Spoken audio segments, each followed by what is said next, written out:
Hello everyone, welcome you all to Steno with ARIHANT YouTube channel. Myself Shashank and I am going to provide you English dictations with a speed of 85 words per minute and 110 words per minute. There might be some fluctuation in speed to make you all used to the way in which dictations are being provided by SSC. So get ready for the dictation. Dictation is going to start in 5 seconds. I am glad to know that Kerala has launched a massive decentralization drive to break this impasse. Effective decentralization will meet the challenges of development. I am sure this unique people's planning campaign in your state has addressed this issue. Increase in agricultural production and productivity by better use of local resources, halting environmental degradation through local action, improvement in delivery of services through local control, and higher investment in priority areas through reduced leakages and the mobilization of local resources are the fruits of decentralization. Decentralization transfers power to the people. It enlarges democracy by increasing the participation of the people. The panchayat and urban local bodies should be seen as conduits for power to flow to the ordinary people. They should not be seen as power centers but as trustees of the people, as agencies of public service, and as instruments of face to face democracy. For decentralization to be effective, it has to be free from corruption, nepotism, and patronage. This can be done only if there is scope for genuine people's participation. Control from below is the best check against possible abuse of power by local authorities. The word participation is often used very loosely. One has to be very clear about what it means. There can be pseudo participation where people are got together only for the sake of official record. There can be manipulative participation where people are collected for attainment of ulterior motives.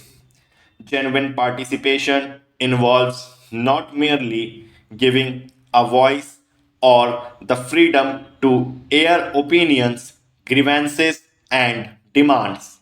It involves the power of choice, that means people's right to decide what they want and their right to monitor the functioning of the government.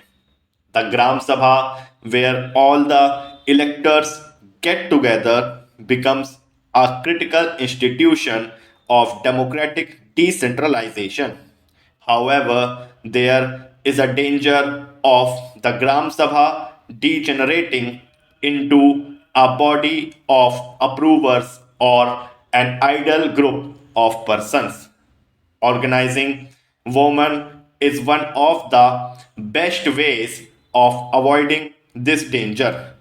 Hence, I see Kerala as a furthering of the decentralization process and as a tool for empowerment of the poor. Dear friends, the whole nation is watching this program with interest. I assure my personal support and support of the government in New Delhi to the success of this project and its possible use elsewhere. In matters relating to the nation's development, there should be no politics. I consider it a privilege to be present on this important occasion. And I am not saying this in a manner of formality. As Prime Minister of the country, I am invited to attend many functions and inaugurate many programs. Each one of them is significant in its own way, having a bearing on the social and economic development of our country. But some programs carry a greater emotional content in them and give a deeper sense of personal satisfaction. This is because any degree of success in these programs directly transforms itself into a smile on a child's face, happiness in a suffering family, and a sense of accomplishment in the community. Today's program is one of them.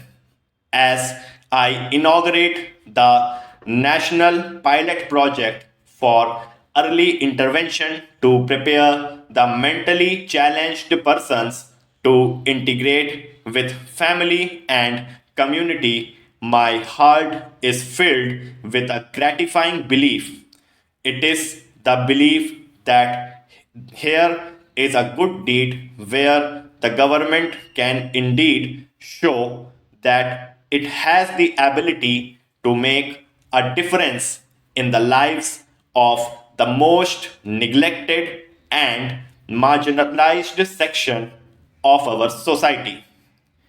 Independent India has seen many distortions in the development process, resulting in different kinds of inequalities in our societies. These inequalities have pushed the poor and several other sections of our population to the margins of our national life.